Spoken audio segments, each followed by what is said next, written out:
si alguien después la quiere ver. Sí, porque había algunos compañeros que estaban sin luz en Funes, así que estaban por ahí complicados. Bueno, bárbaro, entonces creo que está grabando. Bien, bueno, nosotros nos vimos ya hace bastante cuando trabajamos las cuestiones procedimentales del sistema interamericano, que siempre es un poco la tarea que se me encarga, porque me gusta bastante. Y ahora en esta segunda parte estuvieron desarrollando algunos derechos en particular o grupos en situación de vulnerabilidad con los docentes y con las docentes de la cátedra.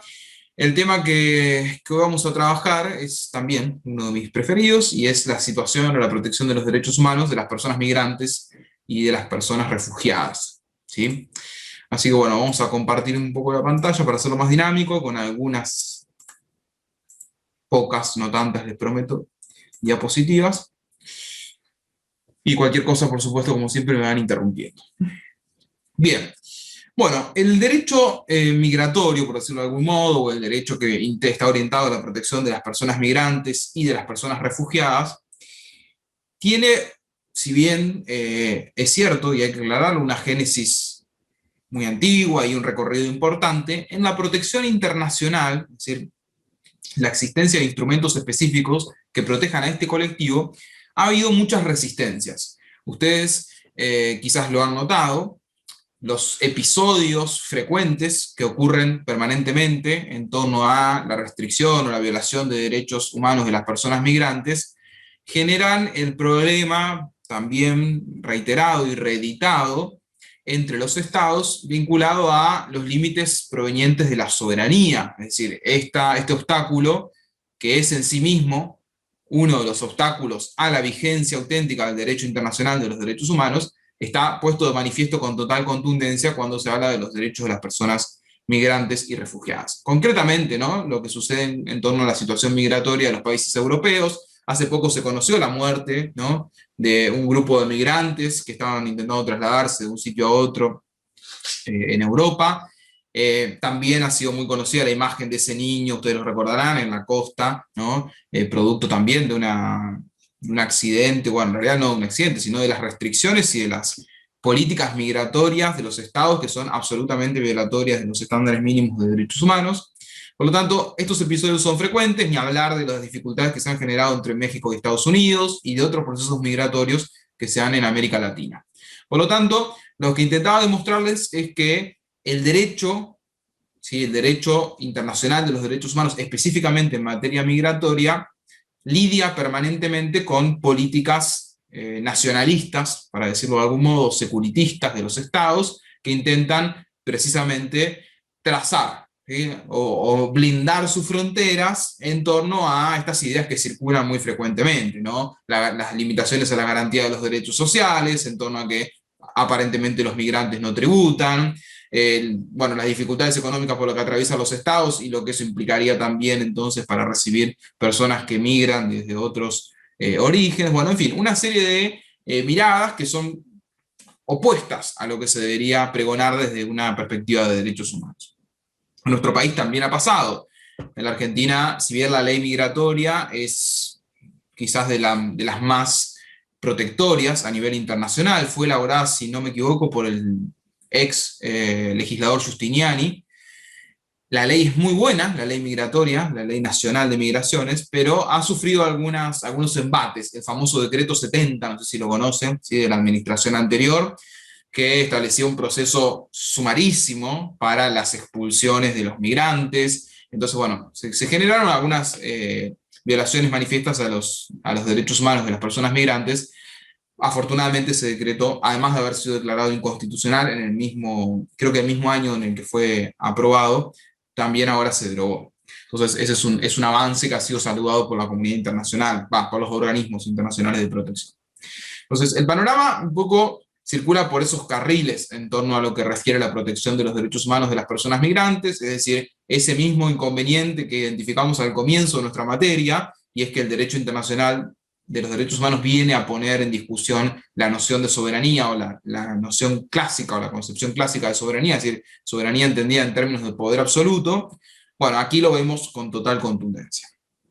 Lo primero que se que se eleva como interrogante ineludible cuando hablamos del derecho de las personas migrantes y refugiados, es la razón de ser del título, es decir, por qué distinguimos personas migrantes de personas refugiadas. ¿Alguien sabe cuál es la diferencia entre un migrante y un refugiado, o una migrante y una refugiada? ¿Se han Creo que preguntado con alguna la vez? intención con la que se efectúa, o sea, el migrante es el que realmente quiere ir a otro lugar, mientras que el refugiado está en cuestiones de, ya sea en guerra o en cualquier cuestión violenta, necesita salir de su país. Bien, está muy orientada la respuesta, gracias. El ACNUR, que es el alto comisionado, o sea, es el organismo, digamos, la agencia dentro de Naciones Unidas que trabaja en pos de la protección de los refugiados, siempre insiste en que migrante y refugiado, el término no da lo mismo, planteando un poco esta distinción que la compañera anticipó. Por lo tanto, vamos a pensar primero qué significa ser un migrante y luego lo distinguiremos del refugiado.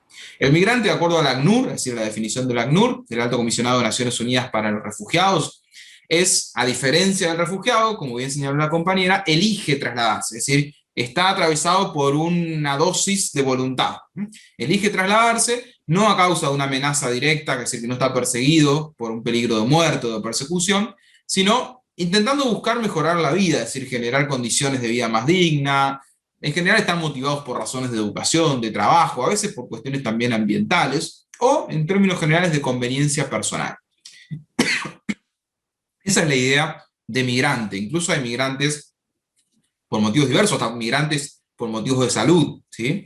Entonces, está siempre un poco, está presente manifiestamente la noción de migrante en el elemento voluntad. A pesar de que vamos a ver que hay algunas zonas grises, donde evidentemente hay una dosis de voluntad, pero también hay un contexto de constreñimiento o de cierta hostilidad que empuja a que la persona también tenga que tomar esa decisión. Pero a priori no tendría el grado de constreñimiento o el grado de ausencia de voluntad que supone el refugio, o la búsqueda del refugio, la solicitud de refugio. Tenemos en materia de protección de los migrantes distintas instituciones. Una de ellas es la institución del asilo, ¿sí? El asilo es un instituto de larga tradición en Latinoamérica. De hecho, se habla mucho de la tradición latinoamericana de asilo, porque comienza a gestarse incluso antes de la aparición formal del Sistema Interamericano de Protección de Derechos Humanos, es decir, incluso antes de la conformación de la OEA, en 1948 ya existían instrumentos que reconocían el derecho al asilo. ¿Se acuerdan de los famosos tratados de Montevideo que se utilizan y se emplean en derecho internacional privado del 33? Bueno, esos instrumentos ya incluían pautas de protección del asilo, del derecho al asilo, es decir, el derecho a buscar y recibir asilo. ¿Por qué? ¿A qué se debe? Bueno, se debe a nuestra historia en Latinoamérica, fundamentalmente signada por las dictaduras cívico-militares, que han generado la necesidad de buscar y, por supuesto, el derecho de buscar y recibir protección en el territorio de otro Estado cuando existían persecuciones de esta naturaleza. Luego de la aparición del sistema interamericano, es decir, de la conformación de la OEA y de la aprobación de la Declaración Americana de los Derechos y Deberes del Hombre, se positiviza el derecho a buscar y recibir asilo en algunas declaraciones, en algunos instrumentos en general de derechos humanos. Tenemos en el continente americano la Declaración Americana, a la que me referí recién. En el artículo 27 habla del derecho de toda persona a buscar y recibir asilo en el territorio extranjero, y la Convención Americana, que es nuestro instrumento madre, en el artículo 22.7 se refiere en igual sentido al derecho de toda persona a buscar y recibir asilo en territorio extranjero, y contiene ahí un poco las causales, en caso de persecución por delitos políticos o comunes conexos con políticos y de acuerdo a la legislación de los estados y a los convenios internacionales. Aquí hay que tener presente que puede motivarse entonces el derecho a buscar y recibir asilo, tanto en el miedo o la persecución efectivamente sufrida de precisamente ser acusado o sufrir algún tipo de persecución penal por delitos políticos, pero también por delitos comunes conexos con delitos políticos. Es decir, quizás el delito en sí no califica como un delito político, pero está vinculado estrechamente con sí, una motivación de persecución política. Bien, dicho esto entonces, tenemos estos instrumentos del sistema interamericano y la Declaración Universal de 1948, que también en el artículo 14 habla del derecho de toda persona a buscar asilo y a disfrutar de él en cualquier país. Bien, por lo tanto, la institución del asilo se la puede definir en clave de protección, es decir, es una protección acordada por el Estado en su territorio o en algún lugar sujeto a su jurisdicción a un individuo que lo solicita. ¿Qué lugar puede ser sujeto a la jurisdicción del Estado que no es técnicamente su territorio? Un embajado o consulado. Exacto, es decir, es el denominado asilo diplomático. Muy bien, Francisco. Entonces, por eso el asilo se manifiesta en distintas modalidades. Está el diplomático, que es la protección que le asignan los estados más allá de las fronteras, en los lugares donde tiene inmunidad de jurisdicción, como bien dijo Francisco, ¿sí? Las embajadas, los consulados, las legaciones en algunas circunstancias, o el asilo territorial, que es efectivamente el otorgado en el territorio, ¿sí? del Estado, y por lo tanto se le asigna protección allí. ¿Cuáles son los antecedentes, como les mencionaba antes? ¿Sí? Los tratados del Tratado de Derecho Penal de Montevideo del 89, la Convención de Asilo de La Habana del 28, la Convención sobre Asilo Político del 33, el Tratado sobre Asilo y Refugio del 39, la Convención de Asilo Diplomático de Caracas del 54, la Convención de Asilo Territorial de Caracas del 54, es decir, se va gestando en nuestro continente, fíjense, son todos instrumentos del continente americano, Montevideo, La Habana, Montevideo, Caracas, es decir, hay una voluntad manifiesta de los países que integran la región de proteger a aquellas personas que huyen de sus estados de origen en pos de conseguir la protección en otro estado. Y también se advierte en esta enumeración que hay una diferencia entre asilo diplomático y asilo territorial. ¿Qué comprende entonces el derecho a buscar y recibir asilo? ¿Cuál es el contenido de este derecho? Primero, el derecho que tienen las personas y la obligación de los estados de no rechazar en frontera. Esto es sumamente frecuente y problemático. En algún momento a mí me ha tocado encabezar y bueno, llevar adelante unas capacitaciones que las armé yo y que me parecía muy interesante hacerlo, sobre derechos humanos en fronteras. Y lo hicimos en Rosario, en Mendoza, en algunos países donde hay aeropuertos internacionales, y recogíamos experiencias alarmantes. En primera instancia, todo el personal de frontera nunca había recibido capacitación en materia de derechos humanos, por lo tanto, era muy difícil exigirle, ¿no? Me refiero a funcionarios de migraciones, incluso al personal de las líneas aéreas, que es clave que conozcan el derecho de las personas migrantes a solicitar el asilo, por ejemplo. E incluso son estratégicos para detectar situaciones, por ejemplo, de trata de personas, es decir, que conozcan los estándares de derechos humanos, aunque sea lo mínimo, es decir, cuáles son los derechos que le asisten a la persona, para detectar estos problemas y dar intervención a los organismos pertinentes. Entonces, en esa experiencia lo que he podido registrar es que faltaba mucho conocimiento de los funcionarios de frontera, de las líneas aéreas, incluso de quienes toman las entrevistas a los migrantes. Ustedes saben que cuando ingresa un migrante, por ejemplo, a la Argentina, a través del aeropuerto de Fisherton o a través de cualquier aeropuerto internacional, hoy por hoy casi todo está triangulado, ¿no? A través de Ezeiza, pero bueno, había algunos vuelos que ingresaban directamente, por ejemplo, algunos vuelos de Copa, ¿no? Que llegaban de Centroamérica directamente aquí. En esos vuelos, si estamos frente a la circunstancia de un migrante que viene quizás sin una visa, o sea, sin un permiso de ingreso concreto, hay una entrevista, ¿no? Que debe hacerse, como nos pasa a nosotros cuando vamos a Europa. ¿Sí? Es decir, a veces tenemos suerte, nos preguntan algo, a veces no, bueno, en fin. Cuando tenemos que acreditar que vamos por turismo, ¿no? Llevamos la documentación. Aquí también un poco debería funcionar de ese modo, pero sobre algunas personas o grupos de personas que provienen de ciertos países, los controles son más rigurosos por estereotipos que se construyen y por prejuicios, en fin, ¿no? Concretamente las personas de Venezuela, algunos de otros países de Latinoamérica, ¿no? También sufren estos casos de discriminación y se los somete a interrogatorios que no tienen para nada perspectiva de derechos humanos, donde, bueno, incluso no se respeta el hecho de que a las mujeres sean interrogadas sean entrevistadas, porque en realidad no es un interrogatorio, ¿no? Sean entrevistadas por mujeres en un ámbito de cierta intimidad, donde puedan realmente sentirse cómodas, en fin. hay una serie de inconvenientes en ese sentido que tienen que ver con el derecho de las personas a no ser rechazadas en frontera y a solicitar el asilo. Es decir, si solicitan el asilo debería abrirse el procedimiento de solicitud de asilo y evaluarse esa solicitud, no expulsarlos en frontera. Bien, por eso hablamos de no rechazar y dar acceso al procedimiento. A mí me ha pasado en alguna oportunidad de tener familiares de personas venezolanas que estaban del otro lado de la línea, en el aeropuerto, viendo cómo el familiar que pretendía ingresar estaba, digamos, a aquel lado de la valla, por decirlo de algún modo, y le gritaban, ¿no? Pedí el asilo, pero el personal de migraciones ni siquiera acusaba recibo, cuando en rigor basta con la mera expresión verbal, ¿no? De solicito el asilo para que se active el procedimiento.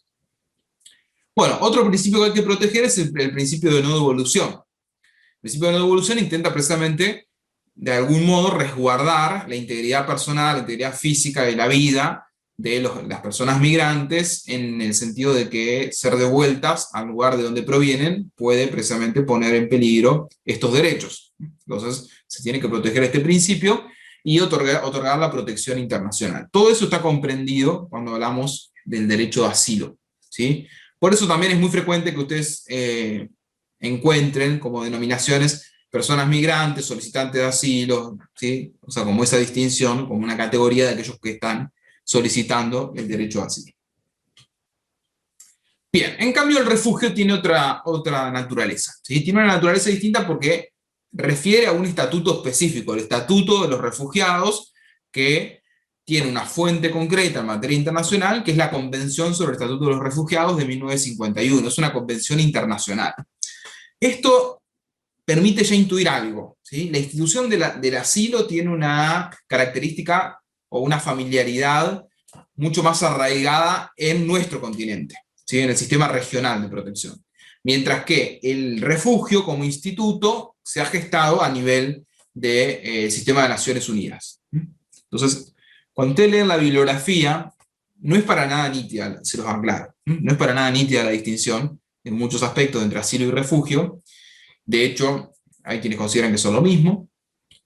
Y a mí me pasó que era un tema que realmente era un tema de todos los derechos, quizás era el que menos me interesaba. Y cuando estuve en la corte, lo primero que me tocó, ¿no? Aunque no lo crean, mi jefa era especialista en migrantes, y los temas en la corte se distribuyen en general un poco pensando en quiénes son los jefes de los equipos y cuál es la especialidad.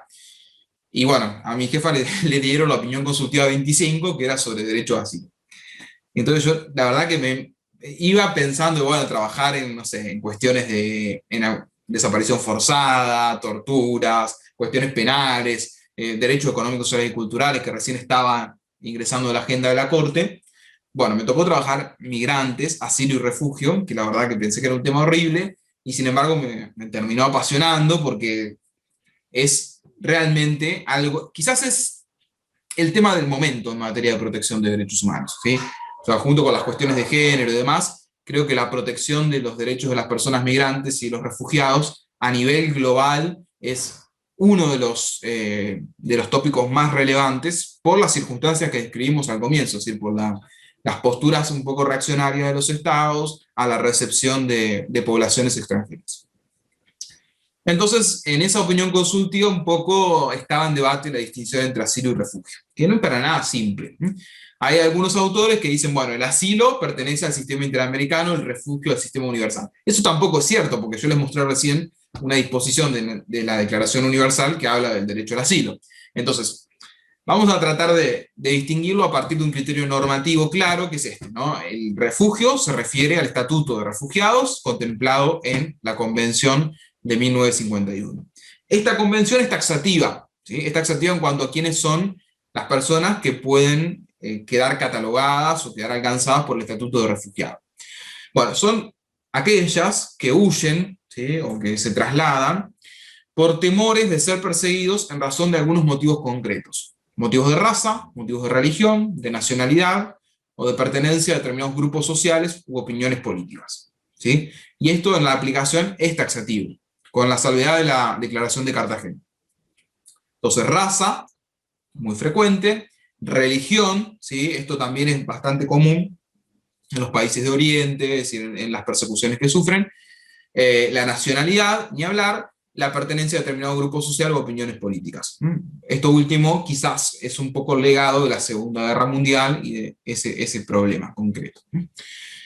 Entonces, se trata de personas que sufren o que padecen algún temor fundado por estos motivos y que se encuentran fuera del país de su nacionalidad. Y no pueden, o a causa de dichos temores, no pueden acogerse a la protección de tal país, o que carecen de nacionalidad y se hallan a consecuencia de tales acontecimientos fuera del país donde antes tuvieran su residencia habitual, o no pueden, o a causa de estos temores, no quieren regresar a él. En definitiva, tiene que darse el elemento de temor fundado de ser perseguido por alguno de estos motivos y por lo tanto la necesidad de encontrar una acogida en un país donde se sientan seguros y seguras. Por ejemplo, la Argentina ha tenido un programa que creo que sigue vigente, que era el programa Siria, ¿no? De protección a refugiados sirios, que huían, bueno, de una situación bélica concreta, ¿sí?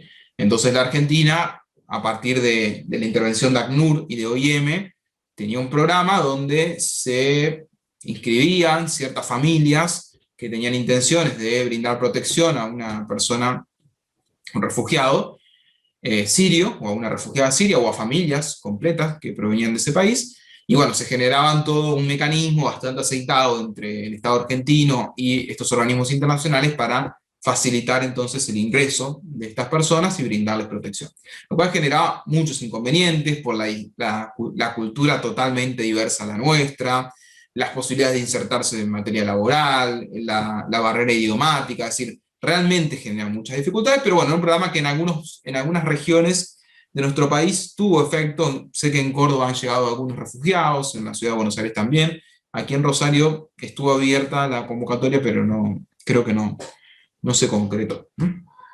Bien, entonces tenemos esos supuestos en los que la persona podría acceder al estatuto de refugiado, y luego, en 1984, en una declaración, que es la Declaración de Cartagena, se recomendó ampliar las causales, por decirlo de algún modo, y comprender también a otros supuestos como la violencia generalizada, la agresión externa, los conflictos internos o la violación masiva de derechos humanos. Es decir, a veces hay circunstancias en las que no se dan algunos de los supuestos de la Convención del Estatuto de Refugiados del 51, pero sí hay, por ejemplo, un contexto o una coyuntura de violación masiva de derechos humanos. Entonces, eso realmente justifica también que la persona pretenda acogerse al Estatuto de Refugiados y tener una protección internacional.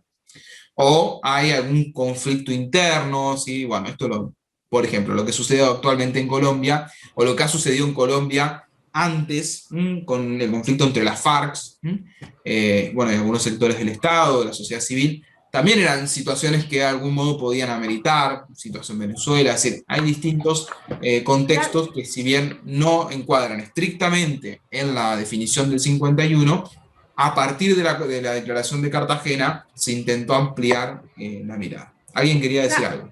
Sí, yo, Franco, perdóname que te interrumpa. Nosotros tenemos en Argentina hace poco el ejemplo del expresidente de Bolivia, Evo Morales, que pidió refugio como refugiado. En realidad pidió asilo. Lo que yo tengo entendido es que lo que pidió es asilo, ¿sí? No refugio. Es distinta la protección. Porque él, de hecho... Yo tenía entendido que al revés, había pedido refugio. ¿Sí? Bueno, puede que me confunda.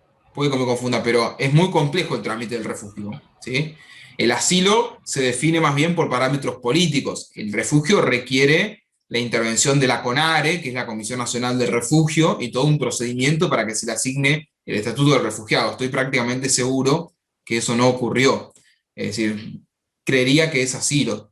Desde mi punto de vista es asilo. Si en los medios se difundió como refugio, es un error, porque el estatuto de refugiado supone un procedimiento muy complejo. Es un procedimiento administrativo donde uno tiene que iniciar la solicitud y se tramita ante la CONARE, que es la Comisión Nacional de Refugio, que está integrada por representantes del Ministerio de Justicia, por representantes de la Secretaría de Derechos Humanos, de organismos internacionales. Tiene que decidir acerca de la solicitud la CONARE. Si decide en contra, hay un procedimiento para recurrir la decisión. Es decir, y yo creo que eso no ocurrió con el caso Evo Morales. En cambio, el asilo tiene otra forma de asignárselo, más aún si es un asilo territorial o si es un asilo diplomático, ya depende estrictamente de relaciones entre los estados.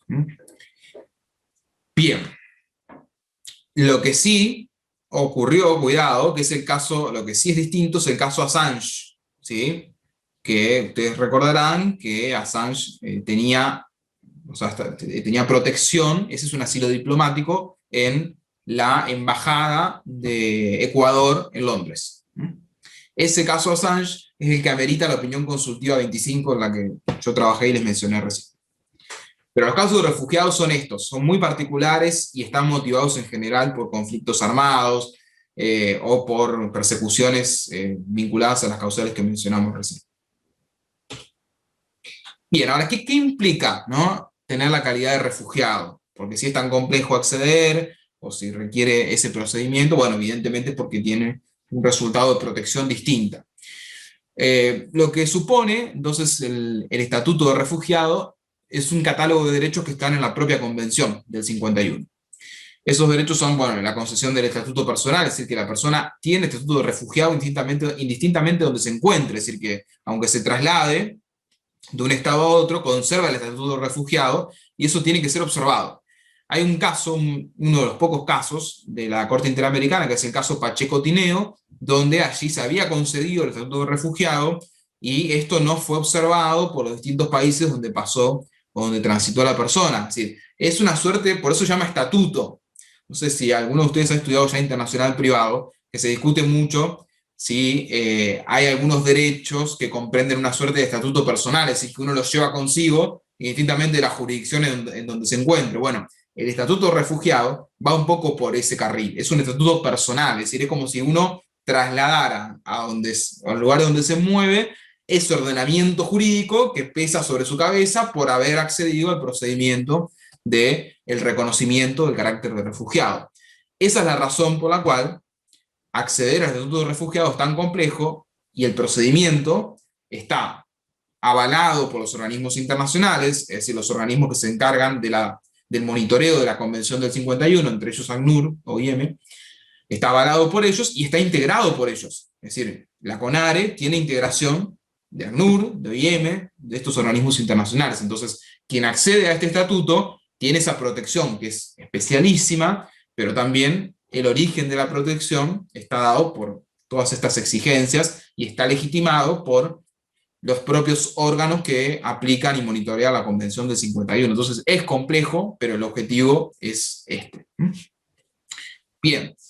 Implica también un trato más favorable respecto a la adquisición de bienes muebles e inmuebles, el acceso a la justicia, el acceso a los tribunales, el acceso al empleo, es decir, la protección de derechos sociales realmente, la libertad de circulación, el acceso a los documentos de identidad de una manera mucho más simplificada que lo que le sucede a los migrantes que no son refugiados, que tienen, como ustedes saben, la famosa precaria, ¿no?, que es en definitiva una residencia precaria, así lo dice la ley de migraciones, pero en el lenguaje de los migrantes es la precaria. Se me vence la precaria, tengo que ir a hacer la fila a migraciones, que está por calle, no sé si San Lorenzo o Urquiza, o sea, la ubico, pero está por allí, y ustedes ven cola, ¿no?, ahí fuera del edificio de migraciones, porque están los migrantes renovando la famosa precaria.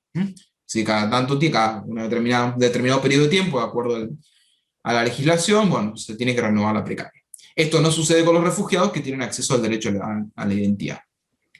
Y la prohibición de expulsión y no devolución, o el principio de no refoulement, que es el que protege la Convención en el artículo 33. ¿De acuerdo? Entonces, si yo tuviese que hacer una distinción entre asilo y refugio, me centraría fundamentalmente en esto, ¿sí?, en lo que supone el estatuto de refugiado, desde el punto de vista normativo, sin perjuicio de que el asilo también implica una protección. Bien, ¿cuáles son los estándares más importantes desde el punto de vista interamericano?, que es lo que venimos trabajando siempre en la modalidad de nuestras clases. La Corte Interamericana se refirió en un primer momento a los derechos de las personas migrantes en la opinión consultiva 21 del 2014, y allí estableció que el derecho a buscar y recibir asilo en el marco del sistema interamericano se encuentra configurado como un derecho individual, ¿sí?, un derecho individual, a buscar y recibir protección internacional en el territorio extranjero, incluyendo la noción de la protección del asilo, el estatuto de refugiados según los instrumentos pertinentes de Naciones Unidas. Es decir, la protección del asilo en términos generales incluye al refugio, pero el refugio está regido por esa convención. ¿Está? O sea, tal como expliqué recién. Entonces, ¿toda persona tiene derecho a buscar y recibir asilo? Sí. Ahora, dentro de esa protección, para alcanzar el estatuto del refugiado, nos tenemos que regir por la convención pertinente. ¿De acuerdo? Entonces, podríamos decir que en términos generales hay una especie, que es el asilo, ¿no? Y es la protección de toda persona en el territorio extranjero, y dentro de esa protección puede estar incluido el estatuto de refugiados. Bien, la Comisión Interamericana, como ustedes saben, al recibir muchas más peticiones, tiene más estándares en estas materias. Ha trabajado el tema del derecho al asilo en distintos casos. Ahí, bueno, les marco uno contra Cuba, donde la Comisión estableció que el hecho de que un Estado impida la salida de una persona para buscar protección en el extranjero implica la violación del derecho a buscar asilo. Es decir, muchas veces las restricciones existentes para huir, para salir de un Estado, eso, de acuerdo a la Comisión, supone per se la violación al derecho a buscar asilo. Después hay que ver el derecho a recibirlo, que ahí dependerá de la voluntad del Estado receptor. También la propia Comisión Interamericana, en el caso John Doe contra Canadá, dijo que la práctica de devoluciones directas es contraria al derecho al asilo, y que la legislación internacional ha evolucionado a un nivel en que se reconoce el derecho a audiencia, lo que les mencionaba recién, a una persona que busca refugio para determinar si cumple lo establecido con la Convención sobre el Estatuto de los Refugiados, siendo el acto de ser oído el elemento fundamental del derecho de la persona que se encuentra en riesgo de persecución. Entonces, esto es clave, ¿sí? En torno a las prácticas de devoluciones directas, que son las devoluciones que operan en general en las fronteras, ¿sí? Expulsión sin necesidad de, o sea, sin ni siquiera dar el derecho a audiencia, el derecho a ser oído, ¿sí? Fronteras, aeropuertos, bueno, cualquier frontera internacional. En Pacheco Tineo, que es el caso que les mencioné recién, la Comisión dijo que el derecho al asilo implica necesariamente que los estados contemplen y valoren seriamente las circunstancias de riesgo potencial de las personas. En la opinión consultiva 21, también, no, esto ya lo dije, creo. No lo dije, pero bueno, mencioné la opinión consultiva. En situaciones de afluencia masiva de personas, en que la determinación individual de la condición de refugiado por lo general no resulta viable, pero existe una apremiante necesidad de brindar protección, los estados deben garantizar el acceso a la protección, a la no devolución y a un trato humanitario mínimo, pudiendo recurrir al reconocimiento grupal colectivo prima facie. Y en el caso del Comité de Haitianos de Derechos Humanos y otros contra los Estados Unidos, la Comisión dijo que el hecho de que las autoridades estatales intercepten a los refugiados haitianos y los repatriaran sumariamente, sin hacer un examen adecuado, ni conceder la entrevista, viola el derecho a buscar y recibir asilo, que son las famosas prácticas de intercepción que hacen en general en los mares o en los ríos o en las más fronteras terrestres, es decir, que los interceptan antes de que lleguen a la frontera para no ser luego acusados de la violación del derecho, pero que en rigor ya esa conducta de interceptar es violatoria de derechos. Estos son los casos de Europa, ¿no? De estos tiempos que corren, donde en general las fuerzas de seguridad un poco empujan su accionar hasta los límites de las fronteras, sobre todo las fronteras fluviales o marítimas, y allí los interceptan a los migrantes y los expulsan. Bueno, eso claramente es contrario al derecho a buscar y recibir asilo. Y la Convención sobre el Estatuto de los Refugiados, en el artículo 31, establece algo que es muy importante, y es precisamente el principio de no penalización por ingreso irregular y no detención. Esto supone que está prohibido imponer sanciones de naturaleza penal a las personas refugiadas por su entrada o por su permanencia irregular, que llegando directamente al territorio donde la vida o la libertad estuviera en peligro, hayan entrado o se encuentran en el territorio de tales estados sin autorización, a condición de que se presente demora, bueno, por las autoridades y aleguen una causa justificada.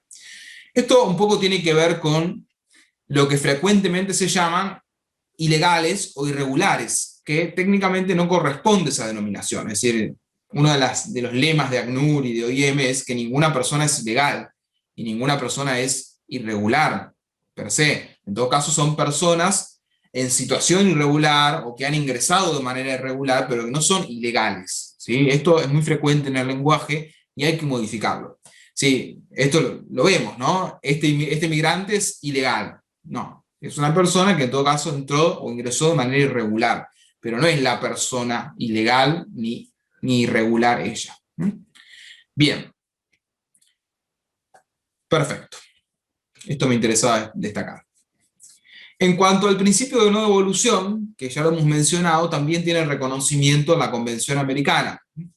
El artículo 22.8 lo establece expresamente y sostiene que implica la prohibición absoluta contra la expulsión o la devolución de todo extranjero sin excepción de ninguna clase. La Corte ha sostenido que la prohibición de no devolución, la prohibición de devolución o el principio de no devolución, implica necesariamente que las personas reconocidas como refugiados o que requieren, es decir, personas solicitantes de esta protección, no pueden ser rechazadas en la frontera o expulsadas sin analizar antes las peticiones de manera individual, con el derecho a audiencia, derecho entonces a ser escuchados. En el Pacheco Tineo, la Corte ha establecido que no se debe devolver o expulsar a una persona que solicita asilo donde existe la posibilidad de que sufra algún riesgo de persecución, o bien a un estado desde el cual puedan ser retornadas al país donde sufren este riesgo. Este es uno de las columnas vertebrales del sistema de protección del derecho de los refugiados y del derecho al asilo, ¿no? En general.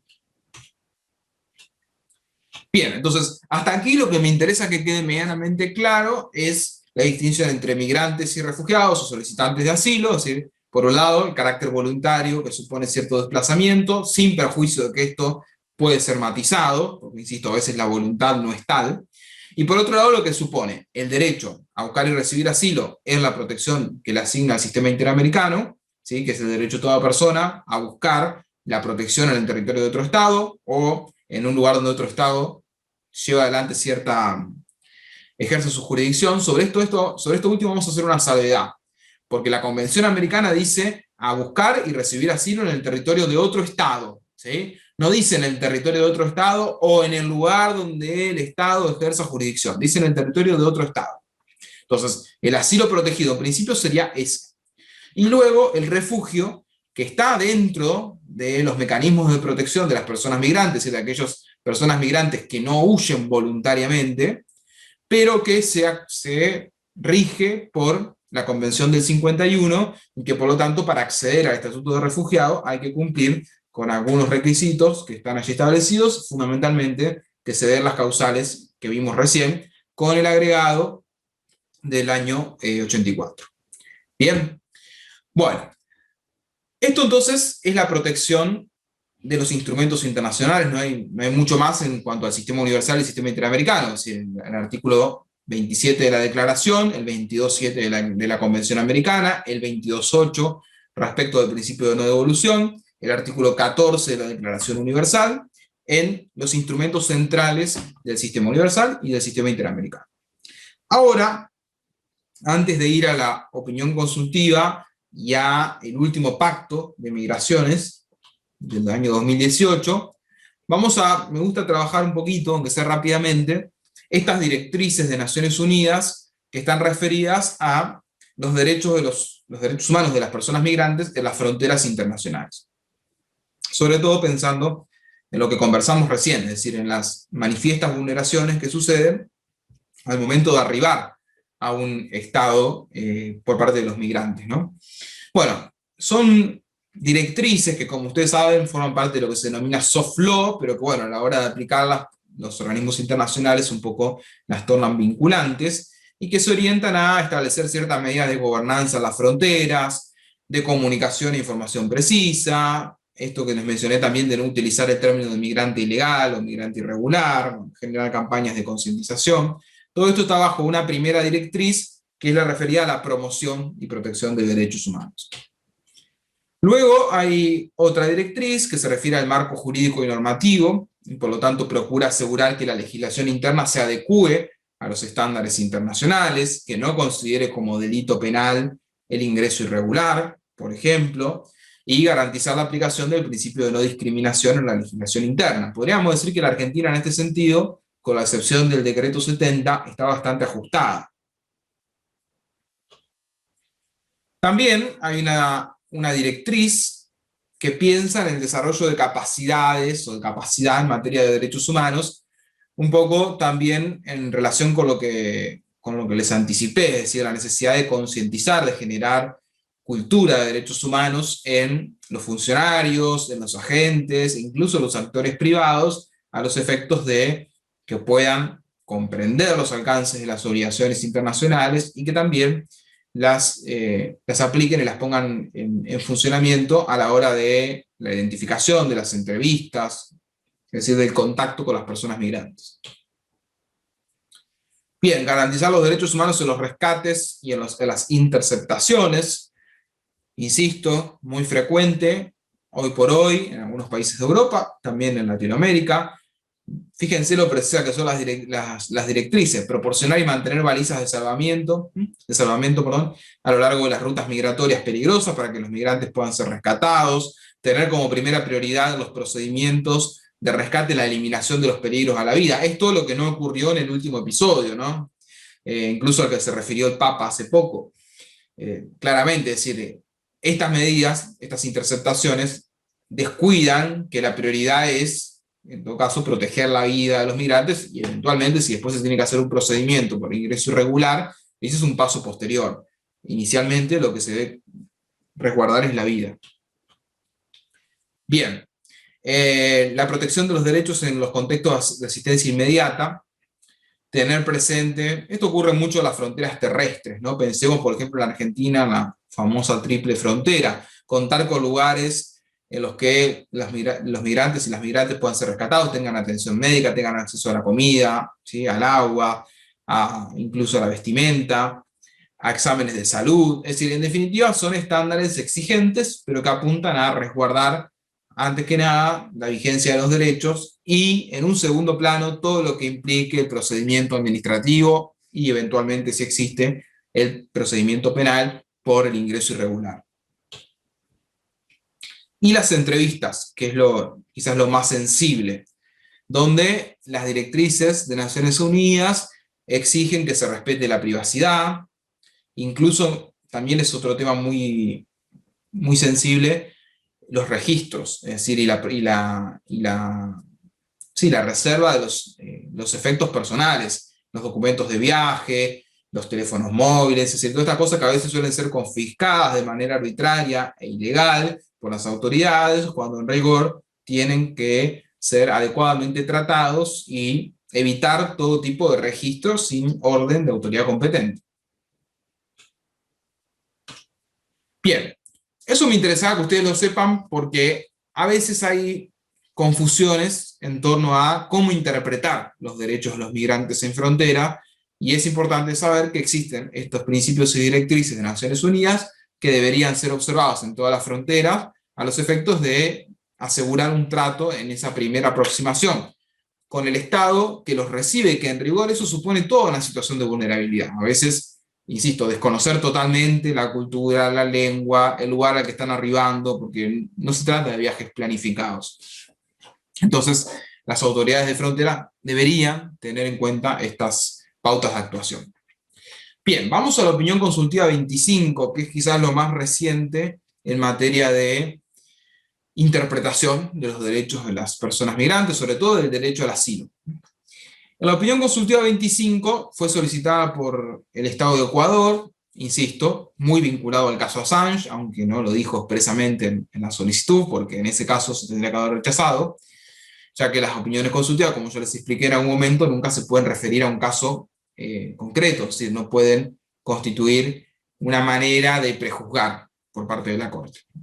Bien, entonces lo preguntó el Estado de Ecuador en estos términos. ¿Es posible entender que el artículo 22.7 de la Convención y el artículo 27, si los que protegen el derecho al asilo, resguardan bajo el derecho humano a buscar y recibir asilo las diferentes modalidades, formas o categorías de asilo desarrollados por el derecho internacional, incluyendo el asilo diplomático, conforme al artículo 14 de la Declaración Universal, a la Convención del 51, al Protocolo de Nueva York del 67, pues, en fin? Es decir, concretamente le pregunta, ¿lo que dice el artículo 22.7 incluye todos los tipos de asilo? ¿Sí o no? Y, consecuentemente, ¿cuáles son las obligaciones internacionales que se derivan de esa protección para en el caso de que sea protegido el asilo diplomático. Bien, lo primero que hace la Corte, les confieso que era súper difícil esta opinión consultiva, súper complicada.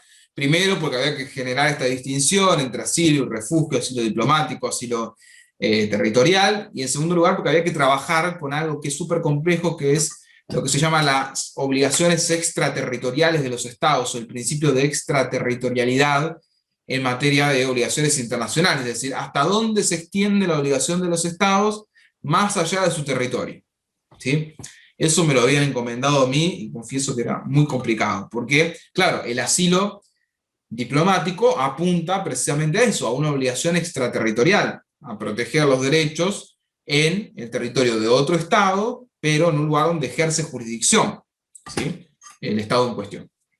Entonces, lo primero que hace la Corte es distinguir el asilo, en sentido estricto le llama, asilo en sentido estricto, o asilo político, del asilo bajo el Estatuto de Refugiado, que es un poco lo que yo intenté dilucidar. El asilo político o el asilo en sentido estricto es el que coincide con la llamada tradición latinoamericana de asilo. Es decir, todo este derrotero de normas que fuimos trabajando y que incluso comienzan a gestarse antes de la conformación de la OEA. Mientras que el asilo, bajo el Estatuto de Refugiado, de acuerdo a la definición tradicional y concretamente a la definición ampliada de la Declaración de Cartagena, es decir, sería la Convención del 51 más Cartagena. Es decir, estrictamente ceñido al Estatuto de Refugiado conforme al sistema de Naciones Unidas. ¿Se entiende? Bien. Por lo tanto, el asilo en sentido estricto o el asilo político coincide con la llamada tradición latinoamericana de asilo, y de ese modo se plantea la distinción o la pregunta por el asilo territorial y el asilo diplomático. De acuerdo, esto lo va a definir la diferencia al lugar donde se brinde la protección. ¿Estamos? O sea, asilo político comprende al territorial y al diplomático. Y la diferencia entre el territorial y el diplomático es el lugar donde se brinda la protección. Si se lo brinda en el territorio del Estado, o si se lo brinda en el territorio de otro Estado, pero bajo la jurisdicción del Estado que protege, digamos. Embajadas, consulados, delegaciones, etc. Bien.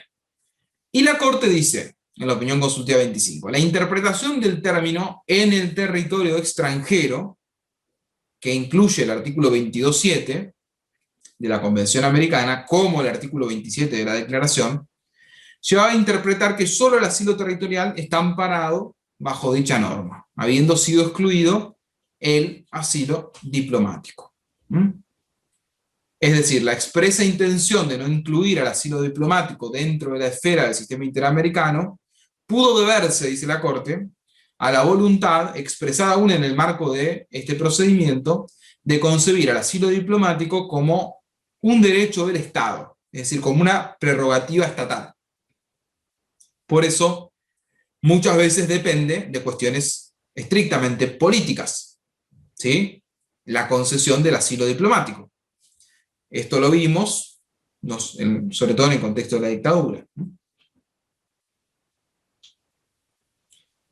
Por lo tanto, de la opinión consultiva 25, como conclusiones centrales, podemos extraer que el asilo diplomático no se encuentra protegido en la Convención Americana, es decir, en el artículo 22.7, ni en el 27 de la Declaración, que el derecho a buscar y recibir asilo en el marco del sistema interamericano se encuentra configurado como un derecho humano, es decir, no es solo una potestad del Estado, sino que es un derecho de quien busca el asilo, y que incluye en esa expresión al Estatuto de Refugiados con las diferencias que vimos.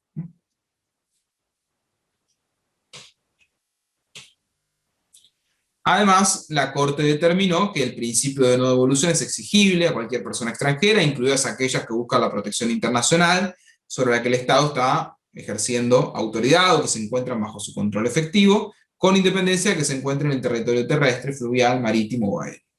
Eso incluye los actos realizados por autoridades migratorias y fronterizas, así como los actos realizados por funcionarios diplomáticos. Es decir, un poco la Corte, si bien distinguió el asilo territorial y el diplomático, y esclareció la voluntad del sistema interamericano de que una cosa sea el derecho humano a buscar y recibir asilo en el territorio de otro Estado, y otra cosa sea la potestad del Estado de conceder el asilo diplomático, más allá de esa distinción, sí subrayó que el principio de no devolución aplica, ¿sí?, en estas condiciones. Por lo tanto, desde ese punto de vista, preservó el ámbito de protección del principio de no devolución. Bien. Esto es, en términos generales, lo que está vigente a nivel del sistema interamericano. También, que no lo puse acá, o sí, acá sí, puse las referencias bibliográficas en el medio, un error. Luego de este avance, es decir, de esta opinión consultiva, es del 2018, pero en diciembre de 2018 se aprueba el Pacto Mundial para la Migración Segura, Ordenada y Regular, que tiene un problema. Está formulado de una manera no vinculante. Si ustedes lo leen, está formulado en términos de objetivos, ¿sí? No dice los estados se obligan a garantizar el principio de no devolución, los estados se obligan a garantizar los derechos económicos, sociales y culturales, sino lo plantea en términos de objetivos. Por lo tanto, claramente le quita vinculatoriedad, y es un gran problema. Esta es la razón de ser, digamos, del inconveniente en torno a los flujos migratorios. Los estados no tienen voluntad de acordar un instrumento internacional vinculante porque insisten en la protección de sus fronteras e insisten en esta política nacionalista, ¿no? Muchos de los estados, la mayoría de los estados. Quizás Argentina en ese sentido está bastante avanzada, pero la mayor parte de los estados, vuelvo a los ejemplos que vimos al comienzo, tienen una concepción restrictiva en torno a la protección de estos derechos. ¿Qué establece el pacto? ¿No? Que en definitiva no termina por cumplir los propósitos iniciales, pero bueno, establece al menos un marco general.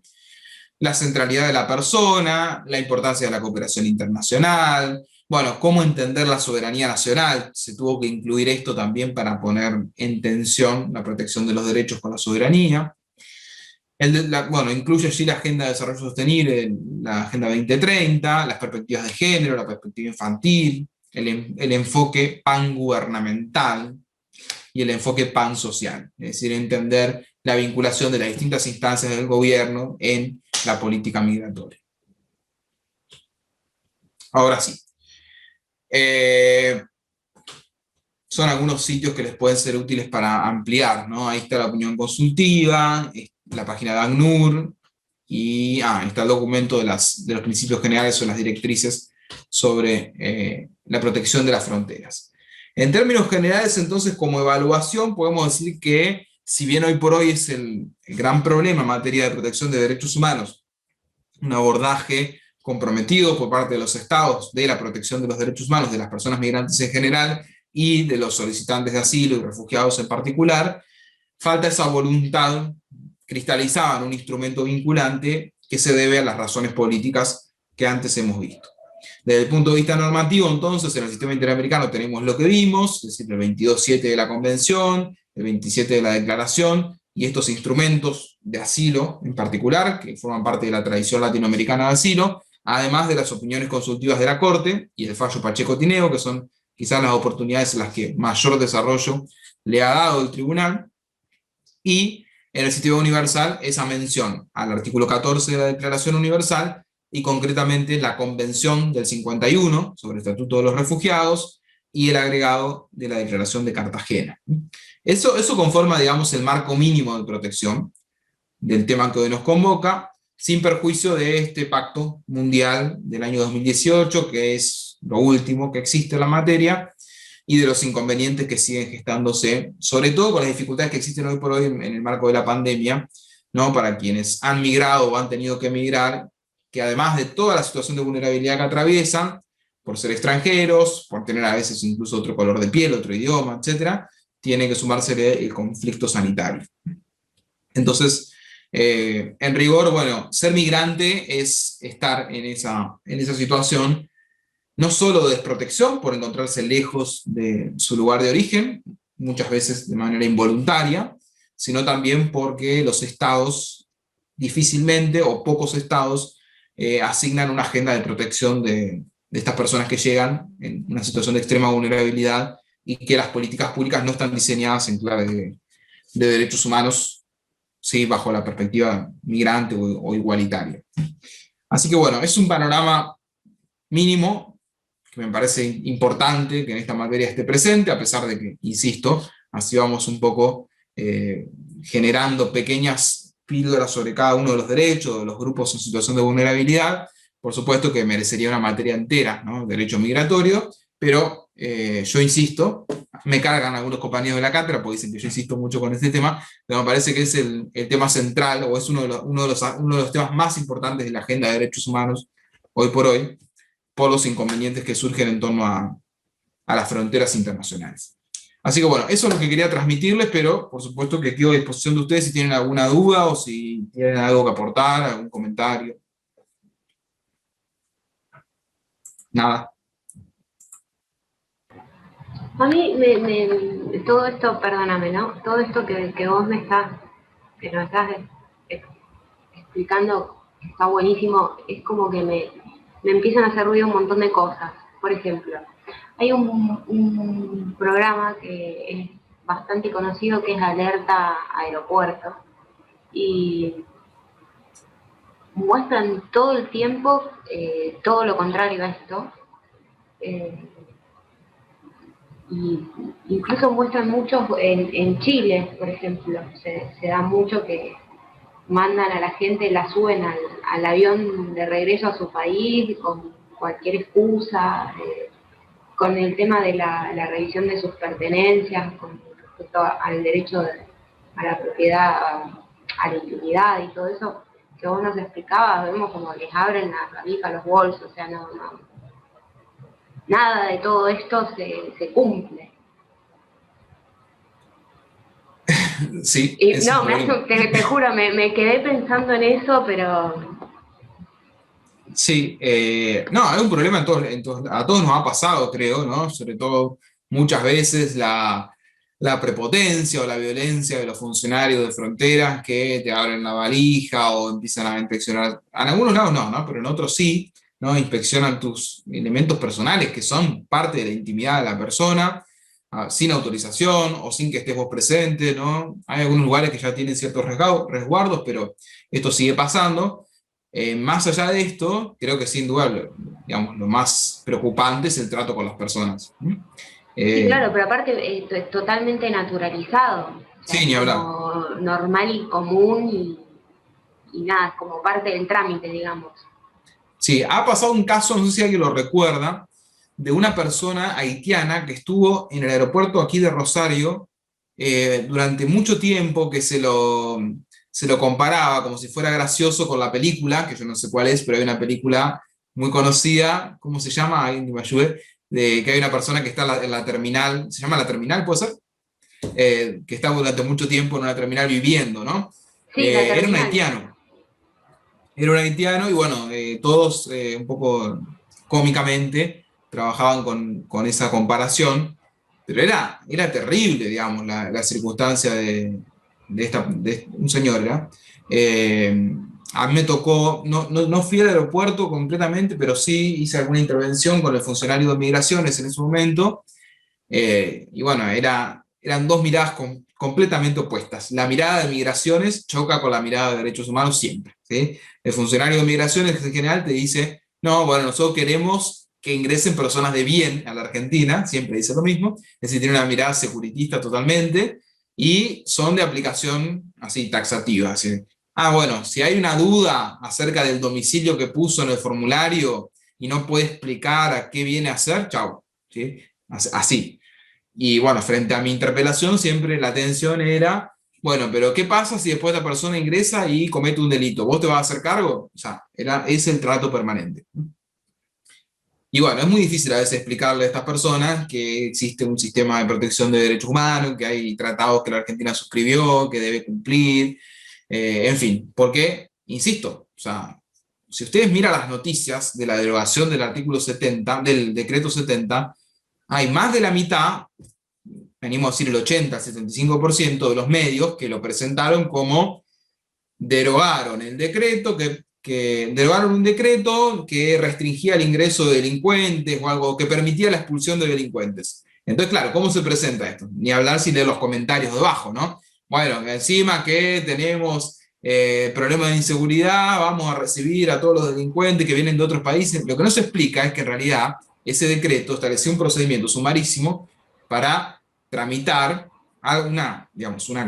un procedimiento de naturaleza penal, donde tenían que determinarse si la persona era responsable o no, y a partir de eso decidir la expulsión, ¿sí? Con todo lo que implica una expulsión. No estamos hablando de que decidimos si paga una indemnización más alta o más baja, es la expulsión del país y volver quizás a un lugar del que provino, pero por persecución o por un contexto de violación de derechos humanos o por cualquier otra circunstancia. Entonces, es sensible y es un tema que genera muchas tensiones porque están presentes estas cuestiones. Y ni hablar de lo vinculado a los derechos sociales, es decir, bueno, los migrantes vienen para aprovecharse de la gratuidad de la educación, de la gratuidad de la salud. Esto circula mucho, o sea, no podemos hacernos los tontos. Circula mucho este discurso y por eso las restricciones, porque, bueno, es como la cuestión penal, ustedes lo conocen, es decir, la criminalización, ¿sí? La inflación de tipos penales parece que es la respuesta al problema de la seguridad.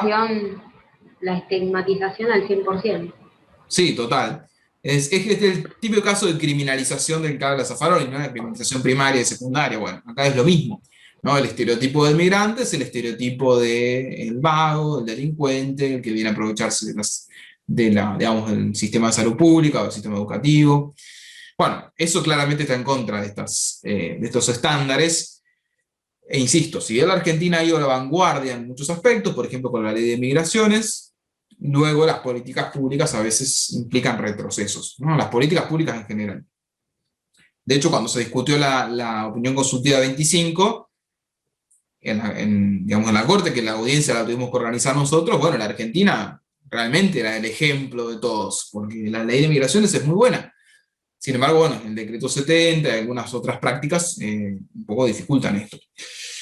En fin, lo que vos decís del programa ese, que no lo vi nunca completo, pero sí he visto algunas partes, está claro, está totalmente hecho un show de una práctica ilegítima.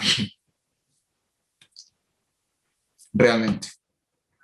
Y además hay que decir algo, muchos de estos estándares que mencioné hoy no rigen para países, por supuesto, que no son parte del sistema interamericano, y por eso la dificultad para que accedan al cumplimiento de ese pacto mundial, porque siguen con sus políticas migratorias. Es decir, la política migratoria es una expresión muy fuerte de la soberanía, cuidado.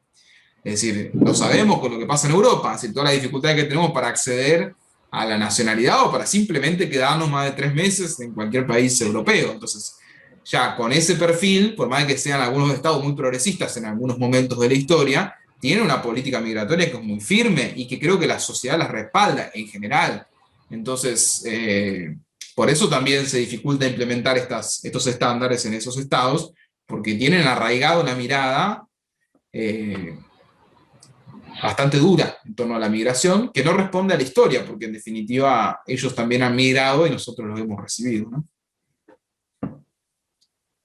Franco, yo tengo una pregunta sobre Sí. un poco relacionado con lo que decía Lorena, que a mí se me hace difícil imaginar esto en la práctica. A mí me ha pasado, por ejemplo, de viajar y tener que asistir a alguna persona con algún trámite del check-in o así, o alguna cuestión relativa. Y me quedé pensando qué pasaría, por ejemplo, si me toca viajar y en el mismo avión viaja una persona que quiere pedir este estatuto, y si me tocase, por ejemplo, brindar la ayuda o quisiese brindar la ayuda, ¿yo qué puedo hacer en la práctica? Porque en realidad creo que el estatuto, al ser personal, no puedo ni siquiera invocarlo en nombre de, porque debería invocarlo a esa persona. Sí, Si no o conozco sea, el idioma o eso, ¿qué se podría hacer, digamos? sí, digamos, lo aconsejable en ese caso es, por eso decíamos, ¿no? Le gritábamos, pedí el asilo, es Claro. instruir a la persona en cuanto que tiene derecho a solicitar el asilo. La solicitud formalmente la debería presentar ante la autoridad migratoria, ¿sí? En general la autoridad migratoria es la que pone el sello, ¿sí? O la que está en la primera recepción. Claro. En personal de las líneas aéreas, salvo excepciones, no creo que haga mucho caso a esto, digamos, mucho caso en cuanto a auxilio, no lo puede decidir, pero la solicitud debe formularse ante la autoridad migratoria. En ese caso, la autoridad migratoria, que es la que chequea, digamos, el ingreso, debería derivar a la persona a una oficina, ¿sí? Separada, y entrevistarla por un personal que está encargado de entrevistas específicamente. Acá en Rosario están las oficinas para entrevistas separados del mostrador, y en ese espacio de privacidad, insisto, el personal encargado, entrenado supuestamente para las entrevistas, con respeto de la cuestión de género, incluso si hay niños o niñas también se debe tener en cuenta esto, debería formular la entrevista atendiendo entonces a cuáles serían las causas de la solicitud de asilo, bueno, de la mejor manera posible, ¿no? Pero bueno, lo que uno puede hacer en ese sentido está vinculado a esto, ¿no? A mí me ha pasado también de estos casos que les cuento, no lo podés reemplazar en la voluntad, a veces la persona tiene miedo, ¿no?, en solicitarlo, se arrepiente, lo dice, lo quita, entonces bueno, no es fácil para un migrante pasar por esta situación, pero bueno, debería funcionar de esa manera, ese es el esquema. Y después... Por Sí. ejemplo, pasa que no habla el mismo idioma, también tendría También. obviamente... Bueno, en ese caso hay que pedir traductor, ¿sí? Claro, O traductor. intérprete, ¿no? Claro. Que los aeropuertos deberían tener, se supone, ¿no?, que deberían tener traductor para que se pueda entender bien lo que dice y asegurarle también una correcta recepción de la información. Y en base a eso es la posibilidad de que se ejecute el derecho a audiencia. Y Y después en la el práctica, procedimiento, sí. no, perdón, en la práctica digo, ¿qué real chance tengo de que esto pase y que no me deporten el primer avión de vuelta? Que es un 10% con suerte, ¿o no? Y la verdad que nunca me pasó a mí. Claro, O sea, nunca estuve con nadie que lo haya solicitado. Sí, estuve en las oficinas de acá y en el marco de estas capacitaciones les preguntaba al personal de migraciones cómo trabajaban y ellos manifiestan que sí, que suele ocurrir que hay migrantes que piden el asilo y te expresan cómo lo articulan. El tema es que, bueno, ellos dependen de migraciones. Entonces, la mirada de migración no es la mirada de derechos humanos, o sea, claro, es totalmente. otra. Entonces, por eso a veces se generaba esa tensión, ¿no? También a mí me pasaba que en ese caso capacitaba también al personal de aduana, por ejemplo, ¿no? Porque son otros funcionarios que están en contacto con los migrantes apenas llegan. Y se mostraban muy receptivos, es decir, agradecidos porque nunca habían tenido una capacitación sobre el tema. O sea, ¿cuántos años hace que funciona el aeropuerto? Y yo la capacitación creo que la di en 2018, ¿no? Y después creo que no se repitió más, porque era algo que había pensado yo y que me interesaba y bueno, quedó ahí. Eh, esto es el deber ser, ¿no? Debería observarse y qué sé yo, la verdad que no sé qué posibilidades de éxito tenés, pero bueno, si podés hacer algo por el otro, hacelo. Sí me han contado una vez en Mendoza, cuando fui a la misma capacitación, que el personal de una aerolínea había detectado una situación de trata a partir de un poco estar concientizados en esto, y eso me pareció interesante, es decir, de una persona que viajaba, que había ahí un problema con los documentos de una persona que viajaba, y a partir de la entrevista se pudo detectar que había algo raro, bueno, y se dio intervención. El tema es que, otra cosa que siempre faltaba, y era un poco mi mirada a largo plazo, pero bueno, a veces los tiempos de los gobiernos no permiten hacer esto. Lo interesante era después generar un protocolo de actuación, es decir, que efectivamente, bueno, quien toma la entrevista sepa dónde derivar, que haya un área del municipio, supongamos de protección de mujeres o de niñas, niños, adolescentes, que pueda intervenir frente a ese caso. En fin, una serie de redes de contención que tendrían que estar mucho mejor armadas para que esto funcione. Pero bueno, a mí me parece que es un desafío muy interesante. A mí la verdad que el tema me apasiona. Y hay una serie, no sé si la han visto, que se llama Desplazados. ¿Alguien la vio? Se las recomiendo. La recomiendo. Yo no soy mucho a recomendar, pero me gustó. Y trabaja un tema que es el tema de los apátridas, que son las personas que durante algún momento de su vida permanecen sin nacionalidad. Esta serie de Desplazados responde a una experiencia de vida real de alguien conocido, que ahora no me viene, que es como si fuera colaboradora o sí, representante de ACNUR, pero es una persona famosa, no sé si es una actriz o... Bueno, responde a una experiencia verídica de un grupo de refugiados que están en esos centros de refugiados de Europa, vieron que están como aislados y que parecen auténticos centros de detención. Bueno, ahí esas personas pierden su identidad, o sea, pierden la nacionalidad, no la identidad anterior, ¿sí?, del estado donde provienen, porque incluso se les quitan los documentos, o los tienen que arrojar, o los pierden, en fin, pierden esa nacionalidad, y hasta tanto no pasan el trámite, el filtro de la nueva autoridad, ¿sí?, de la autoridad del país de destino, y eso puede generar años de detención. Están presos, es decir, están presos sin haber cometido ningún delito. Hasta tanto no reciben digamos, el visto bueno de la autoridad migratoria del país de destino, quedan sin nacionalidad, son auténticos apátridas, no tienen nacionalidad. Es algo terrible, ¿sí? Parece que no existe, pero existe la apatridia, y ahí se ve bien cómo tensionan algunas organizaciones de derechos humanos, y cómo la propia responsable de ese centro de detención, que es el centro de refugiados, entre comillas, porque nadie está con estatuto ahí, cómo ella se ve con ese dilema, ¿no? De la bajada de línea política, ¿no? De no necesitamos lío en este tema, que no entre más gente de la que tenga que entrar, y bueno, un poco la conmoción que le produce a ella, que es la protagonista, y el reclamo de los organismos de derechos humanos. Es muy interesante para verlo, para ver la problemática. Se llama Desplazados, está en Netflix o estaba hasta el año pasado. Así que la recomiendo. Bueno, ¿algo más? ¿Algún comentario? ¿Una pregunta? ¿No? Es un lindo tema para presentar en el examen. A mí me gusta. Sí, está buenísimo. No, está buenísimo. Pero aparte te plantea mil interrogantes de cómo las cosas deberían ser y no son. Sí, y todo lo que implica el proceso posterior, además, ¿no? Porque estamos por ahí mirando lo técnico del ingreso del migrante, pero después la situación de vulnerabilidad en la que se encuentran es extrema realmente. O sea, la dificultad para acceder al trabajo, para acceder a la educación, o sea, si tienen que renovar esta residencia precaria, también les implica un montón de dificultades. Sí, a ver, atraviesa todos los DESCA. Sí, tal cual. Sí, todos los derechos económicos y culturales que están, sí. Sí, no. Insisto, acá en Argentina hay algunos mecanismos más aceitados, pero no obstante, insisto, vayan, miren ahí afuera de la oficina de migraciones y hay colas eternas de personas de distintas nacionalidades que están luchando por, digamos, por esa precaria y por llegar a la definitiva y, bueno, por todo ese, digamos, esa peregrinación en busca de simplemente un documento, digamos, algo que para nosotros es tan natural. Y ni hablar de las experiencias estas de retorno. O sea, a mí me ha pasado de una chica que llegaba, no sé si era el hermano o quién, y que lo expulsaron en el aeropuerto.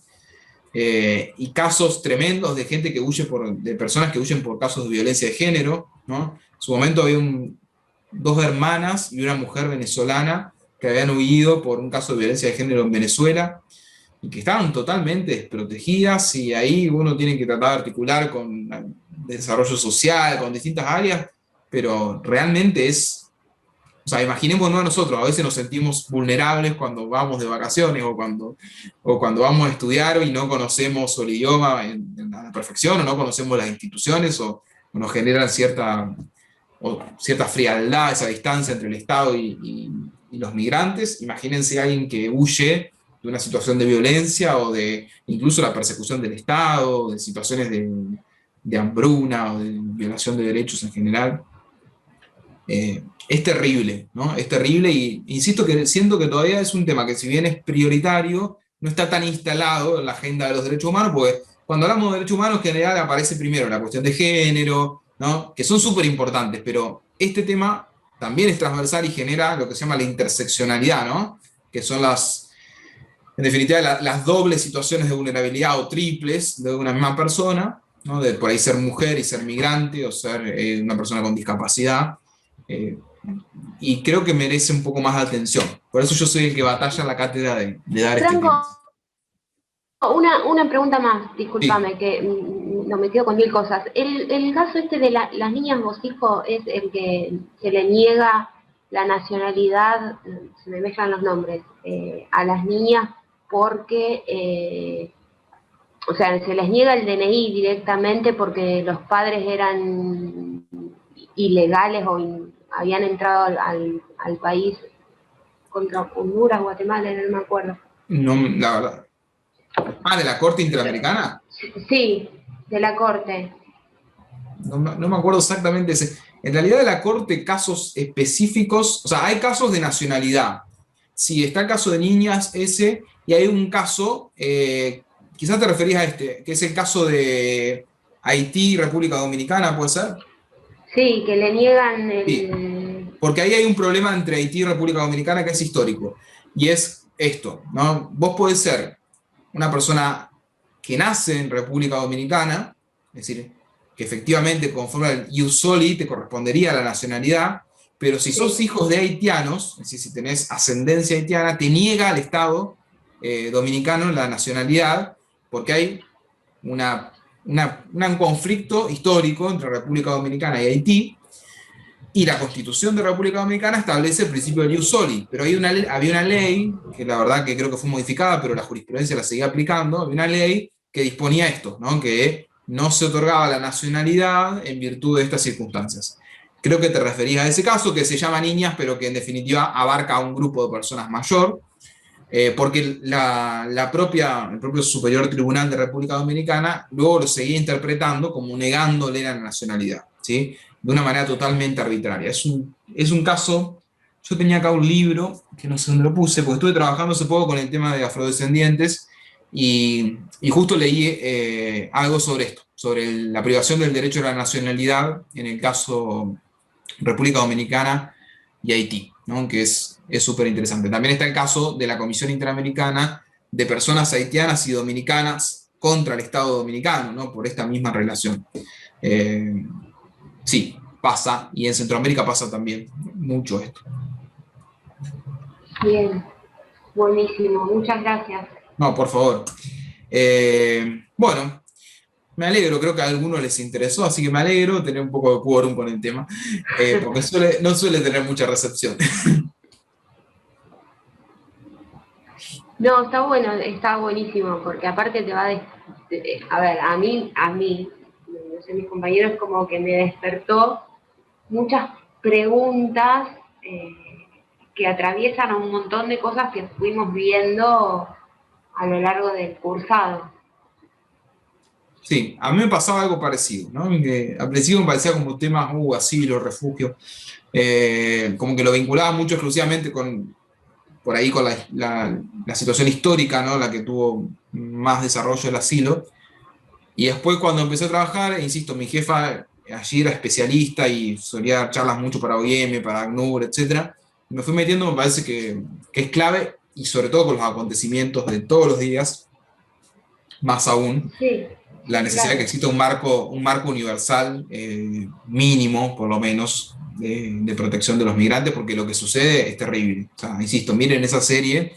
Sí, pero aparte, ¿cuántos son a diario los desplazados involuntarios por bueno, también, es otro tema, ¿no? El tema del económicas, desplazamiento, sí. por eso digo, es un libro de siglo XXI que no sé dónde lo tengo. Porque yo en realidad estoy trabajando para mi tesis doctoral en tema de igualdad, y bueno, estoy con todos estos grupos en situación de vulnerabilidad y tengo la casa llena de libros de estos temas. Está bueno, no importa, después si podés pasarlo con alguna de las ayudantes que nos pase el nombre. Sí, dale, después se los paso. Porfa. Y tengo pendiente escribir un texto que siempre digo sobre migrantes, y bueno, me queda ahí, tengo esto armado nada más, pero ya lo voy a escribir. Para ver el tema, insisto, no hay tanto de doctrina, sí están todas las convenciones y los instrumentos, y eventualmente algunas de los fallos y de los informes de la Comisión Interamericana. Insisto, van a encontrar más de la Comisión que de la Corte, sin perjuicio de estos casos, Pacheco Tineo y el que mencionamos recién contra la República Dominicana. Pero bueno, cualquier cosa me escriben o me consultan, ahí adelante estaba mi mail. Uso más el de Hotmail, pero bueno, ahí justo está el otro. Me mandan a cualquiera, no hay problema. Sí. Ahí está, abajo está el mail. Bueno, nada más de mi parte. Me alegro que les haya interesado, a algunos por lo menos. Y no sé si nos volveremos a ver. Creo que al final. No se ve bien el mail, Franco. ¿Cómo? No se ve bien el mail. Porque yo yo no la veo. Es Franco Gatti, o sea, mi nombre y mi apellido, der@gmail.com, o francogatti517@hotmail.com. ¿Sí? O me escriben por cualquier lado. Bueno, no sé si nos volveremos a ver, porque un poco mis temas suelen ser estos. Quizás al final, alguna clase de repaso o algo porque ahora van a ver los casos argentinos esta semana y ya estamos cerca de las últimas semanas. Entonces, bueno, si no los veo, ha sido un gusto y bueno, espero que les haya interesado la materia. Pero bueno, siguen, no quiere decir que acá se termine. Siguen con los otros docentes. Cualquier cosa me escriben sin problema. Sí, yo seguramente porque me interesa el tema y cómo atraviesa a los Descas. Bueno, Es lo dale. que tengo en mi cabeza preparado como tema para preparar. Bárbaro. Bueno, voy a buscar el libro ese y te digo cuál es. Dale, genial, gracias. Bueno, gracias a todos y a todas. Gracias, Franco. Nos vemos. Muchas gracias, Franco. Buenas noches. Gracias, Sandra, nos vemos.